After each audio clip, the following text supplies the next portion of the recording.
Sierra Leone Broadcasting Corporation, good evening. I am Abubakar Bangura with News Hour. Coming up in this edition, staff of SLBC continue to pay tribute to the late head of newsroom, Andrew Jonathan Smith.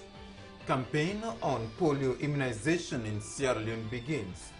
And concern for vulnerable women and children supports vulnerable children with scholarships and educational materials. All these stories and more, including business and sports news, lined up here in this edition of News Hour.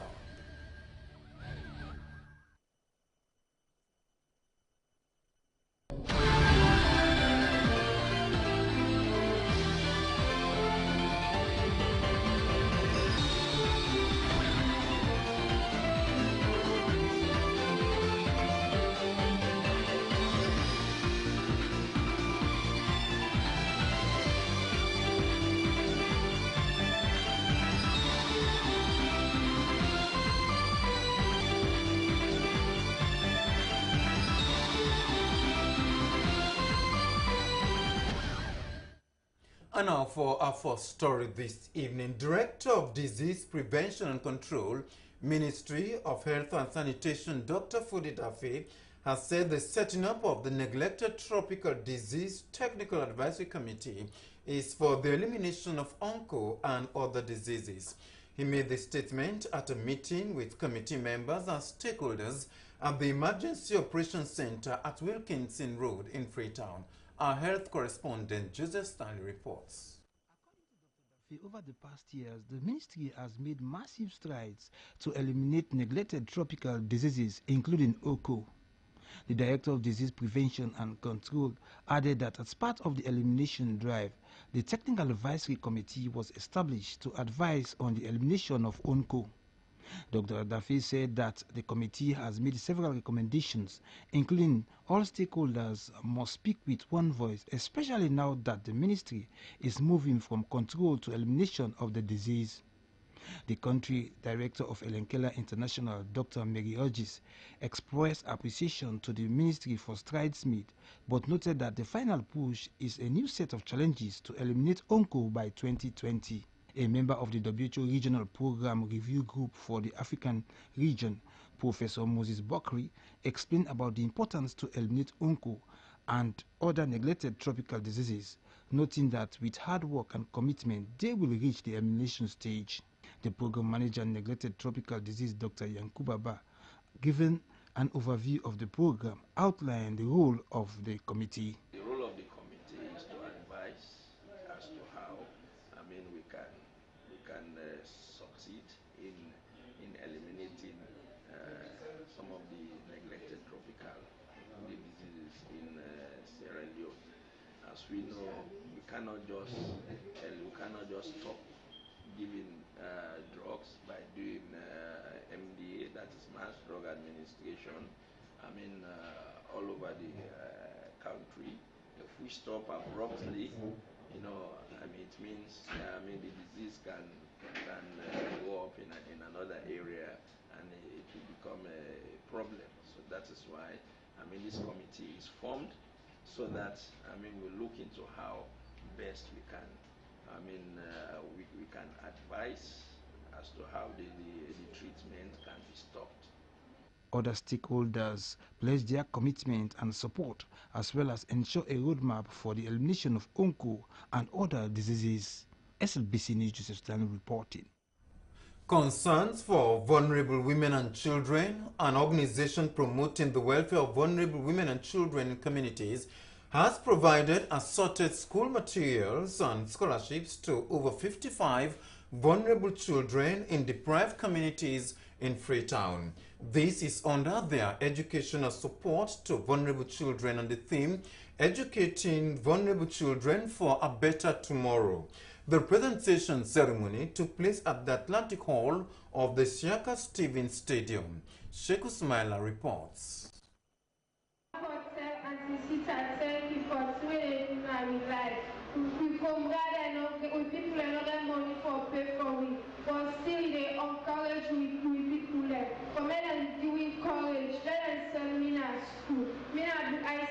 Because I don't sit at the Elements Community Primary School. But my brother no be there when he come, when I tell her, he say he no get money until me she don't send next year. So I make Auntie Sita want help me, they encourage me for make her go. She is Aissatou Conte. She scored more than 300 in the last NPSC exam. She could not continue her education because her parents cannot afford to pay school charges. With the intervention of Concern for Vulnerable Women and Children, smiles are once more in her face because this organization has opted to ensure that she goes and stays in school up to tertiary level. Senior lecturer, Peace and Conflict Studies Department, Farabi College, Teddy Fode Musa, who chaired the ceremony, said Concern for Vulnerable Women and Children has taken the right move to provide the educational needs of children and women, who are the most vulnerable in the country. He called on well-meaning Sierra Leoneans and other organizations to support this initiative. Mr. Fode Musa also advised the children to make good use of the opportunity and parents to ensure that they encourage their children to learn. Some of these children are of school-going age and have never been to school. Some have dropped out of school for lack of fees, and some are in school but cannot meet the school charges. Most of the beneficiaries are from the Kuntolo community at Wellington. Cecily Haverberg is country director, football for A New Tomorrow. She was impressed by the initiative of Concern for Vulnerable Children and Women. She promised to intervene in the future. I'm really honored to be invited for this arrangement because I think it's really impressive, you know, what this organization has actually been doing for all of these things, for all of these children. It's really impressive. And I'm really looking forward to following the organization in the future. Ismail Al-Sanko Conte is Deputy Minister of Sports and one of the key sponsors of Concern for Vulnerable Women and Children. He said this is not a one-off support, as it is going to continue. The support that has been provided by the organization Concern for Vulnerable Women and Children is very, very timely, because most of the beneficiaries are children whom have never attempted to enter school. And the CEO of the organization was able to identify them. And today is very, pivotal and fundamental in their life, because learning materials, school charges have been provided for. Pastor Sita Fode Musa Conte is the Chief Executive Officer, Concern for Vulnerable Women and Children. She advised especially the parents to allow their children to acquire education. I'm so happy because we think that this distribution of learning materials to vulnerable children is very timely, and it will help their families who have been deprived. They'll not say because they don't have money to send their children to school and nobody stepped in. So I believe it's a big impact to the children, to their families, and the country. Yes, we are paying their school charges. We're giving them 2 sets of uniform. We've given them school bag, a pair of shoes, sockets. We are giving them exercise books and textbooks as well. Board members of the Concern for Vulnerable Children and Women, Frank Ani and Aruna Sise, respectively, also gave motivational speeches to encourage the children and their parents to make good use of the opportunity. Items provided include 2 sets of uniforms, bags, text and exercise books, sockets, pens and shoes. Reporting for SABC News, I'm Sheikh Usmaila. The Sierra Leone Broadcasting Corporation is mourning the death of Andrew Jonathan Smith, who was the head of News and Current Affairs Unit of the corporation. Andrew Smith, commonly called Gadget, passed away last Saturday at the Connaught Hospital in Freetown after a protracted illness. The late man was former head of the SLBC Kenema. Director General of the Sierra Leone Broadcasting Corporation, Dr. Elvis Barnabum Hallowell, described the death of Andrew Jonathan Smith as a great loss to the corporation during Podio. Very shocking, and it was one I think I was with you last Saturday when we were making all the arrangements. And nobody was thinking that death was going to be the ultimate on that day. Especially so that I saw him being taken into Connaught Hospital right at the gate. And to have been a victim of that sight, and then you get somebody to tell you on phone that your staff is dead, leaves you very shocking, and I'm shocked even up to today. Okay. So, I mean, who was Andrew Smith? Andrew Smith, you all know, was a very friendly character. I think, above all, this is what many people remember of him. But he was also very hardworking. He was responsible as the officer who edited the news that went out. He had to deal with a lot of people, editors, reporters, producers, you name them. He had to see that we captured everything correctly on radio and television. And he spent his time around the clock to make sure it happened. So when he got sick, we experienced a vacuum. And so we missed him even before his death. Now, how and when did you come to know him? Did you know him before you came to SLBC as Director General? I have known Andrew Smith on and off for quite a long time, even before I became Director General. And I found him to have the same kind of character, someone who you would get used to very easily. And even when I became Director General of the SLBC, Kenema was one place I was fond of going to visit. And Andrew Smith was my host, him being the station manager. Even off official duties, we had close relationship, and we talked a lot. And no one saw this coming. Even when he was sick, he was robust. On and off, he came to the office, and you would see that he wanted to work. He did not want to stay in the bed. And for such a man, you'd always miss that energy that he had. And we could say, as it is said of any agile person, that this was not his time to die. Okay. Now let's look at Andrew Smith's contribution, especially when he was a station manager in Kenema before he came to Freetown as head of news. But Kenema had a robust radio station, but we were struggling with the television, which was on and off, particularly because of energy. And we were doing business with our people that we co-located with, Comium, for instance. And Andrew Smith was in Kenema until the demise of Comium. And so we had to deal with them on a daily basis, get them to provide the electricity that we needed. And he was very, very hardworking and moving on a very strong note to make sure that he captured it very well. So it was easy to say that Andrew Smith provided his best in Kenema. Okay. Now let's also look at when he came to Freetown, when he took up his new appointment as head of news in Broadcasting House here in Freetown. I mean, what programs or what initiative did he bring that you think now that he's gone, he's going to be thought of? Andrew Smith took over from Mr. Ben Conte, whom you and I know, as head of television. But what was more important, head of news and current affairs, Andrew Smith brought with it a vivacious kind of youthfulness. And he revived the entire unit of editors. And so when we gave him the job, we tasked him to be more creative than being content-wise. And he was able to talk with us on a daily basis. And he was very ready to always dispatch people. But more so, he re-energized the editorial room, because this was where we needed people to take decisions about what to come up on television and on radio. And he provided the leadership. And for many times, there were times when I would come to the meetings to know what was happening. I would insist on reading the outcome of the meetings per day.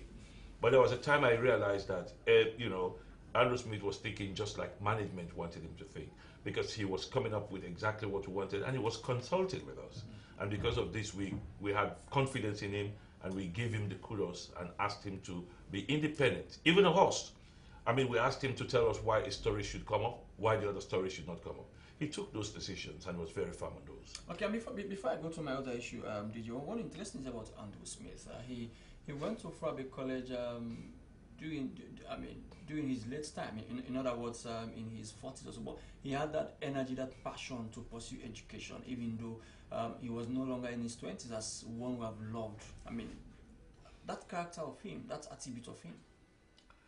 Well, I don't know how going to college late in life or early impacts on people. But I know that if you went to college when you were in your 40s, you're supposed to be very focused on what you want to do.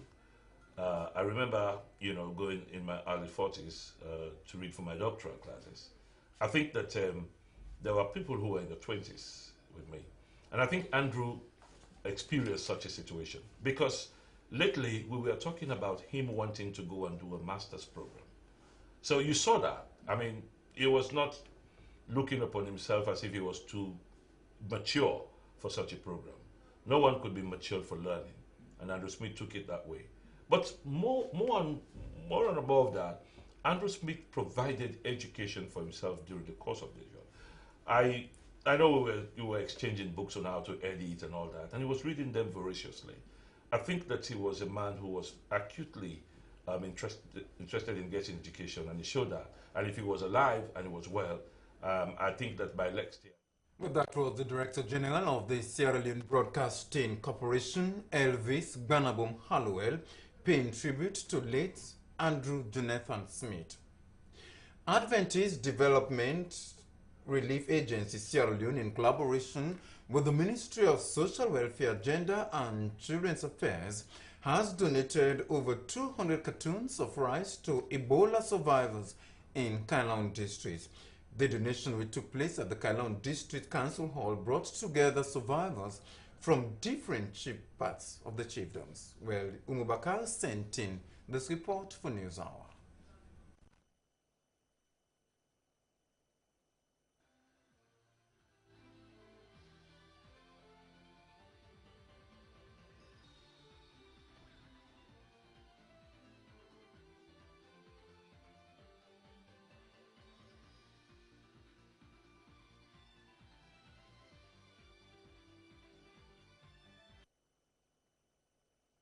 At the end of the Ebola outbreak, governments launched the Ebola Recovery Program. As a way to complement the efforts of the government, a Christian organization, Adventist Development Relief Agency, Sierra Leone, ADRA, has also launched their Ebola Recovery Relief Program. Speaking at the Kailaun District Council Hall, David Kabia, Acting Director, ADRA Sierra Leone, said the donation is a way of complementing the efforts of government in addressing the needs of Ebola survivors.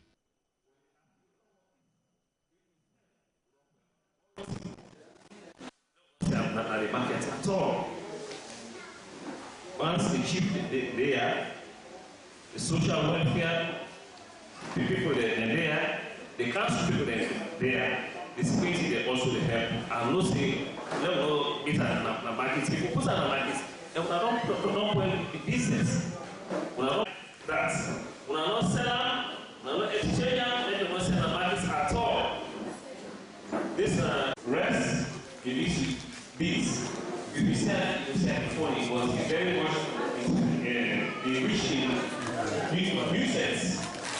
David Kabia told the survivors that they need the food to boost their immune system and that they are expecting to receive another consignment of clothing and other educational materials. Human Resources Officer, Kailaun District Council Michael Vandy, admonished survivors to see the gesture as a help. Country Manager UN Women Mary Okumu said surviving the Ebola is a miracle from God. She called on community people to stop discriminating survivors, noting that it is time for the survivors to go back to their normal duties.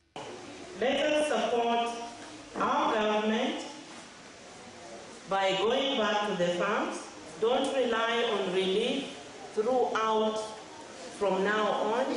Let us put equal emphasis on rehabilitating agriculture, rehabilitating the 7 priorities of government. Speaking on behalf of the Minister of Social Welfare, Gender and Children's Affairs, Doris Mansoure said the vision of the ministry is to change the lives of the survivors. She said issues affecting survivors are concerned to the ministry, as government is doing all in its power to address their needs through the recovery program. Chairman Ebola survivors in the Kailaun district, Prince Lahai, said as Ebola survivors, they have many challenges they are faced with. The Adekule Trust Fund at New Englandville has awarded scholarships to pupils at the New Englandville Community School. The ceremony took place at the school's grounds. Tete Kwashi filed in this report. Giving a background to the trust fund, founding member Regina Davis said the foundation was formed 2 years ago to promote education in the community. He encouraged the pupils receiving the scholarships to study hard. Mr. Davis said their late mother was a member of the community and has passion for education in the New England community. Therefore, she thought it fit to give help to the less privileged and advise the pupils to study hard and treat education with seriousness. I therefore urge the beneficiaries to work harder so that you would remain on board the scheme until you complete your educational pursuit.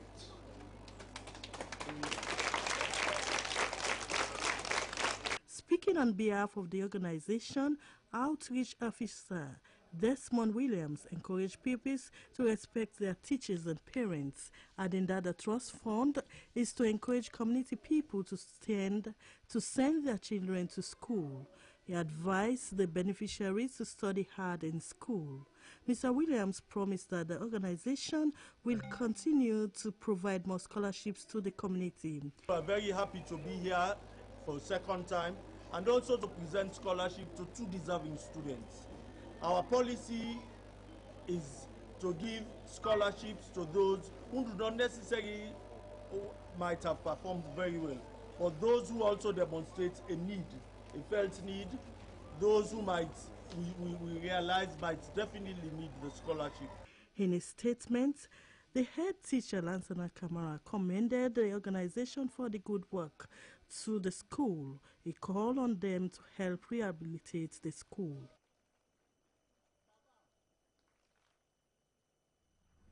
The First Lady Sia Nyama Kuruma, together with other family members, has organized a prayer meeting to mark the 63rd birthday anniversary of President Ernest Bai Koroma. The prayer was held at State Lodge. We bring you highlight of the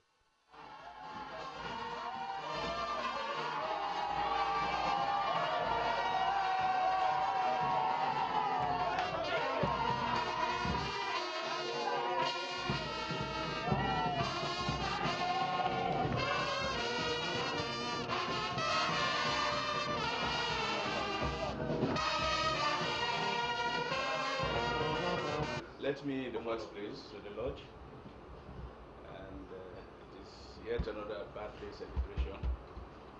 But I will start by thanking the good Lord for His mercies. Last year we were here briefly. Since that time to now, a lot of things have happened. But I'm sure the people I see around have always been around. And I want to thank you all, particularly Sia and the kids, for the support that they have provided during the period. And I want to thank the clergy present here and those that are not present here for the prayers that you have been offering and you continue to offer.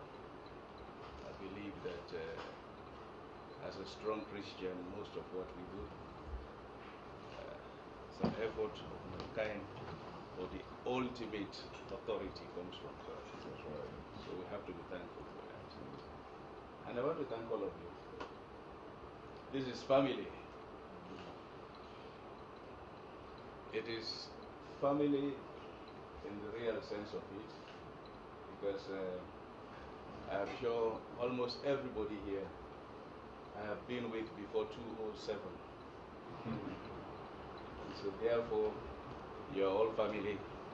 And for those that have been working with me, the staffers, that have also made it possible, led by the SP. Let me thank all of you for your support, including the security operatives and everybody. And I don't like celebrating birthdays, as usual, but I suspected that I will end up having some kind of a celebration for those people behind the scenes that have insisted that we have this. Let me say thank you to all of them. And I hope that Let me together thank my God for what he has done for us. Amen. Thank you for another birthday for the president. It is a significant day in our life because he did not want a birthday celebration. I said to him, Ernest, you are not a common man. For any day, any year in power calls for praises and thanksgiving to God Almighty. And then he said, well, okay, in that case, we'll have prayers. I thank my God for seeing us through, for watching over us as a hen will watch over its chicks. Thank all of you for being here. The what shall I say? State House operatives, family, friends, the political party. I just say thank you to Almighty for what He has done for us, and thank you for being here on this significant day. May God bless him. May God grant him all his unanswered prayers. I pray for the blessings of Abraham to rest upon him and his generation yet unborn. In Jesus' name. When you have a boss who is also the ultimate authority in the land, it is not an easy task to work for him. But Echi has always made it easy for us, in the sense that in spite of his exalted position, he remains a very humble man. He remains a very compassionate man, and he remains a very friendly man. So it becomes easy for those of us who are his operatives to interact with him. Since I'm the first person every day, every working day, to meet him, sometimes when I come out of his office, I'm asked, what's in my mood today? But what they fail to understand is that Echi's facial expression does not betray his inner thoughts. So when I'm asked that question, I normally say, normal. Echi has made a name for himself, both nationally and internationally. These days, it is not easy for us to align his program with what his diary should look like. I must say that he has what I would refer to as a nimiety of energy.